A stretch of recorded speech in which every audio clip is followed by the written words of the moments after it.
Now we're going to talk about the computational structure of a region-based DFA. We already talked about how to construct a region hierarchy, but then how does a DFA work on regions? We have also discussed this to some extent in an informal way, but we are going to concretize that discussion in this module.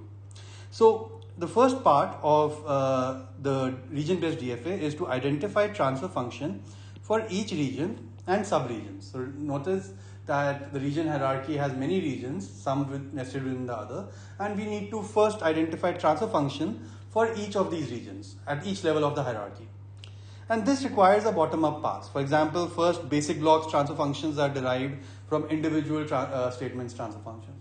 And this derivation may be either trivial, which means just composition of the individual instructions, or something more sophisticated. For example, symbolic analysis. Next, maybe the loop bodies transfer function is derived from the basic blocks transfer function. So all the basic blocks transfer functions are there based on, and then the loop body is an acyclic graph. Let's say the innermost loop body is an acyclic graph on those basic blocks. And then you want to basically summarize what is the transfer function of this loop body. Once again, you can use a trivial composition of the individual functions to identify a summary function, or you can use some more sophisticated analysis such as symbolic analysis. And finally, you get the loops transfer function from the loop bodies transfer function. So once you have the transfer function of a loop body, then you want to identify the transfer function of the entire loop, which also includes the back edges. And once again, one idea here is to just use the trivial summary, which is just create a function that applies the transfer function of the loop body repeatedly until there's a fixed point. Or you could do a more sophisticated analysis, such as a symbolic analysis for identifying the transfer function of a loop based on the transfer function of the loop body. Recall that the kind of analysis that we motivated this whole region level analysis discussion was actually doing something like a symbolic analysis, which was identifying the transfer function of the entire loop from the transfer function of the body of the loop. For example, if the body is incrementing a variable by 10, then the entire loop is, and the loop is iterating n times, and the entire loop is basically incrementing the variable by 10 into n or something like that. And that would be the symbolic analysis used to do a bottom-up identification of the loop's transfer function from the loop body's transfer function. And that was a sophisticated analysis. You could have also just used a trivial fixed point analysis to identify the transfer function, in which case the region-based analysis wouldn't have given you enough advantage in this particular loop. So once we are done with the bottom-up analysis and identified the transfer functions of all the regions, we compute the data flow values at each program point by using these summary transfer functions for entire regions. So recall, now that we have transfer functions for all the regions, at every level you can just use a DFA analysis, which is your typical DFA fixed point iteration, to identify the values at each program point. And I'm just going to use a summary transfer function, and I'm going to do this in a top-down manner. So this is going to be a top-down analysis. For example, I'm going to first do a DFA on the top level of the region hierarchy between the root node and the children of the root node. So children of the root node are going to form a graph, and I'm going to do a DFA on that graph. Notice that the children of the root node are going to be regions which will have their own summary transfer functions, and while doing the DFA at that level, I'm going to utilize those summary transfer functions. And with that, I would basically get all the DFA values at all the boundaries of these sub-regions of the root node. But now if I want to identify the internal values, internal to any of these sub-regions, then I need to traverse one level down the hierarchy to basically repeat the procedure between the level 1 regions and level 2 sub-regions. So top-down analysis involves descending down the region hierarchy to identify the program values for internal points.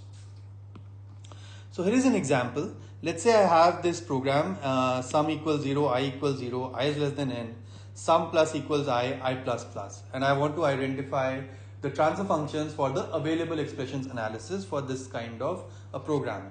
Now the first thing I'm going to do here is I'm going to construct a region hierarchy, and we already know what a region hierarchy is going to look like. It's going to be a loop body, then the whole loop, and then the whole procedure. And so when I do this bottom-up traversal to basically identify the transfer functions, this is my first level, in the I should say the second last level of my region hierarchy. That's going to have the loop body region, and it's going to have a self edge, and then this is going to be the basic block, and this is what my subgraph is going to look at this particular level. Now for this I need to have a summary transfer function for the loop body region. Recall that I'm assuming that my basic blocks are my leaf nodes, so it's easy to identify the transfer function for the first node here. It's just the basic transfer function of the basic block that is already available to us. It's a leaf node, but I need to identify the transfer function of the loop body region. What is the loop body? It checks whether I is less than n. If it is not, then it goes to exit. If it is, then it goes to sum plus equals I and I plus plus. And let me just label this. This is the true branch and that's the false branch. Now, if I do symbolic analysis, and I can see that FBM equals M prime. So if there's an input mapping of the variables, then the output mapping is M prime, and the transfer function FB basically represents what M prime will be in terms of M. So FB is the transfer function of the body of the loop. And from this, from symbolic analysis, I can say M prime I would be Mi plus 1. So whatever is the input value, I'm going to just increase by 1, and that's going to be the value of I in terms of available expressions at the output map. Similarly, M prime sum equals M sum plus Mi, right? And that's just coming from the individual instructions, and just do a symbolic analysis to figure this out. Now, based on FB, I'm going to try at the next level to create a summary transfer function of the entire loop, which also includes the back edge. And that's my next step. I'm going to identify the transfer function of the entire loop in a bottom-up manner, just like we have been doing so far. And let's say my transfer function of the entire loop is FL, and I use ML to denote the output mapping for FL. So if there's an input mapping M, then what is the output mapping ML for all the variables? In this case, the two variables I and sum. So based on symbolic analysis, I will be able to say that ML of I is either Mi or N, depending on which one is minimum. Actually, this should have been maximum, not minimum. So the point here is that notice that there's a check here, I is less than n, and our symbolic analysis, sophisticated symbolic analysis, is able to figure out that if mi, which is the initial value that comes into the loop region, notice that the loop region is kind of only has one input and one output, and whatever is happening inside the loop body, maybe multiple iterations, is completely hidden from us at this level. We want to summarize the entire loop region as a single transfer function fl, and I'm saying that if the initial value mi is greater than n, then nothing happens, because I'm going to just go out and go to the exit. And so MLI would be maximum of mi comma n. So if the loop was not even entered, which is the case if mi was greater than n, greater than equal to n, then I'm just going to get mi. And if the loop was entered, then I'm going to keep iterating till I reach n. Alright, I'm assuming unsigned numbers here. And so till I reach n, I'm going to basically keep iterating, and so I'm going to exit only when it is n, because mi was less than n, and so in the second case mi would be less than n, initial value would be less than n, and I would keep incrementing till I reach n, and when I reach n, I'm going to exit. So MLI, which is the value at loop exit, would be either the value at loop entry, if that loop value was greater than n, or it would be just n. Okay, and this requires some sophisticated analysis, but let's say there is some sophisticated analysis. We are not discussing how that sophisticated analysis is going to work. It is going to use some algebraic kind of reasoning, and we're going to talk about that later. But even if I have that, then how is it integrating into the region-based analysis? That is what our current discussion is. Similarly, my symbolic analysis would be able to figure out that at the end of the loop, ML sum would be whatever is the initial value of M sum plus summation of mi to n minus 1 j. So this basically, from mi it counts upwards till n minus 1. If mi was greater than n minus 1, then this whole value evaluates to 0, and we just get m sum. But if mi was less than equal to n minus 1, then I get some summation terms here. And once again, this can be just identified using some kind of symbolic analysis.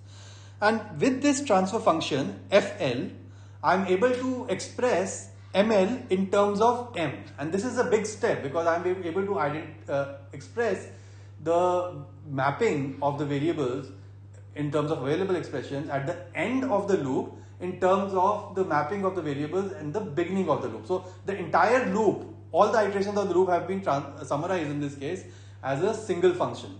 And this is a sophisticated symbolic analysis which may not be possible for every possible loop, in which case there's always a fallback option of doing what? Of basically Fn internally just having a body which just executes FB in a loop till it reaches a fixed point, just like your basic data flow analysis. And so based on this, I'm going to now go my next level, and my next level is going to make a region out of this whole thing into a procedure region.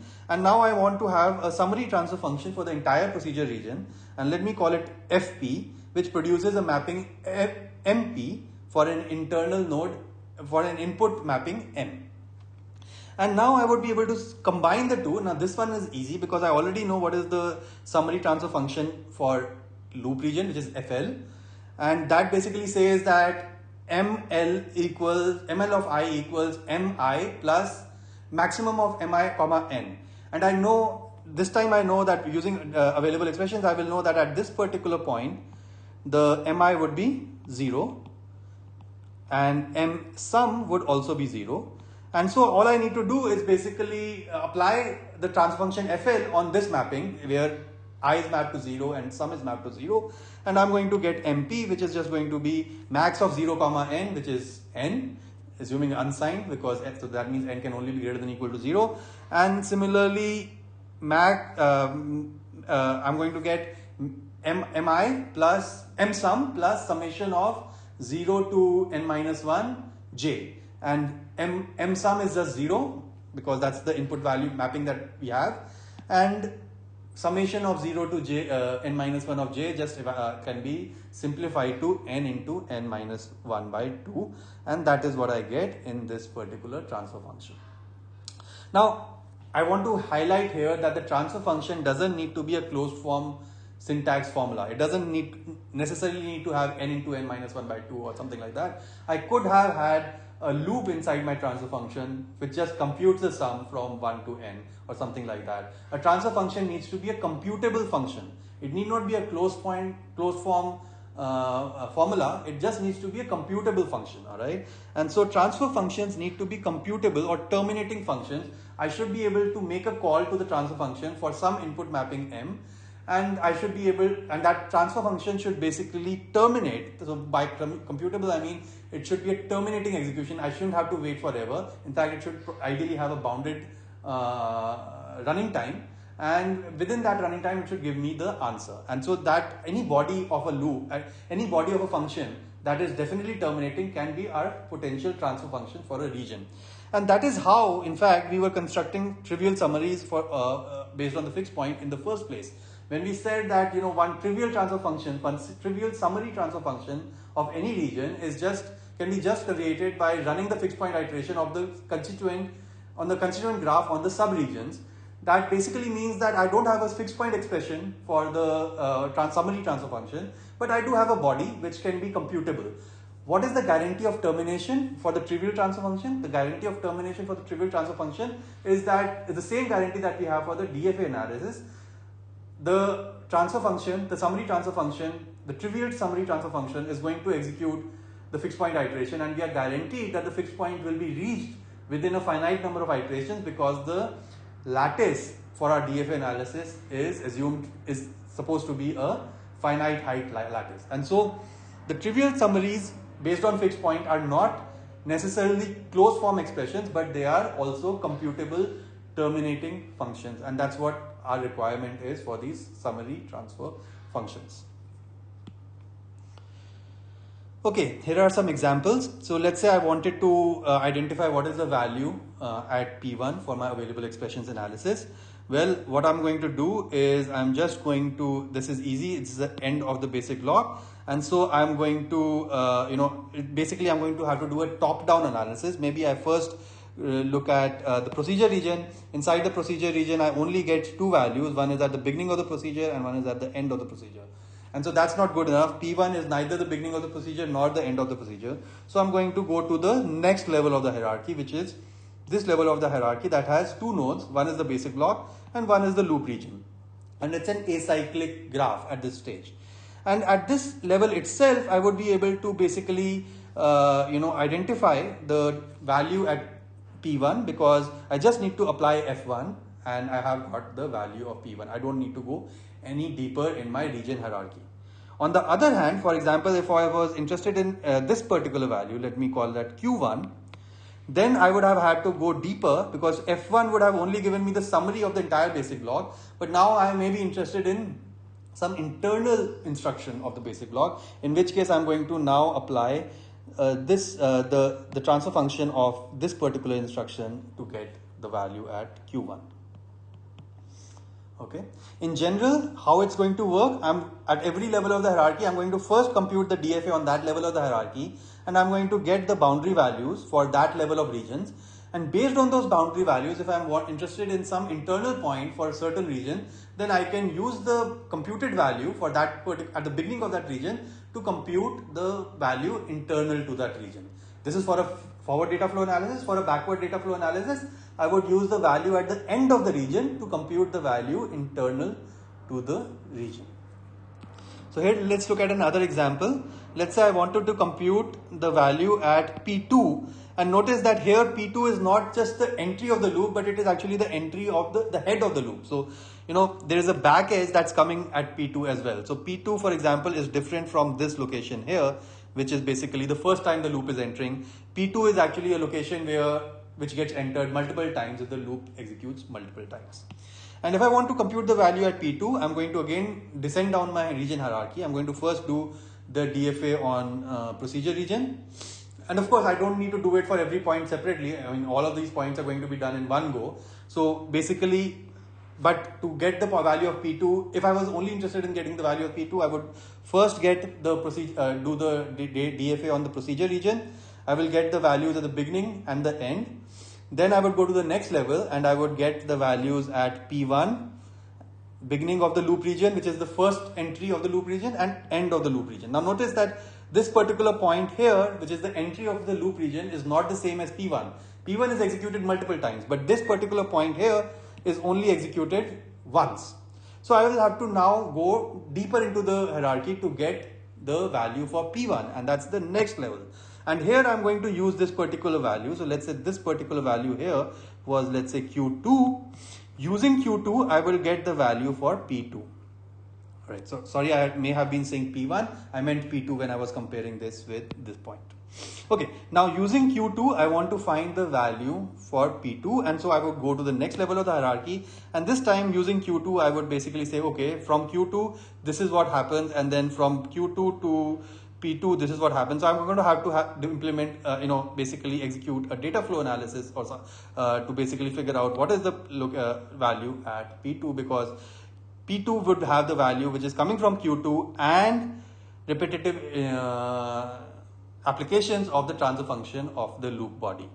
In other words, value of P1 meet with application of FB on F1 M0 plus FB square F1 M0. F1 M0 is the value at P1, right? So value at P1, or this is nothing but F1 M0, where M0 is the value at the start of the program, entry of the program. And then I meet it with I apply FB once, then I apply FB twice, thrice, till I reach a fixed point, and I keep meeting it. And that's the value that would be computed for P2. So the region hierarchy is only helping us compute, at the higher levels, it's only helping us compute the values at the boundaries of the regions. If I want to compute values internal to the regions, I need to implement, I need to execute my data flow analysis inside that particular region to basically get the values at internal points. Similarly, if I wanted to compute the value at P3, now let's say I already have the value at P2, then how do I get the value at P3? Well, that's easy. That's just apply, let's say this was Fs, then I just apply Fs to the value at P2.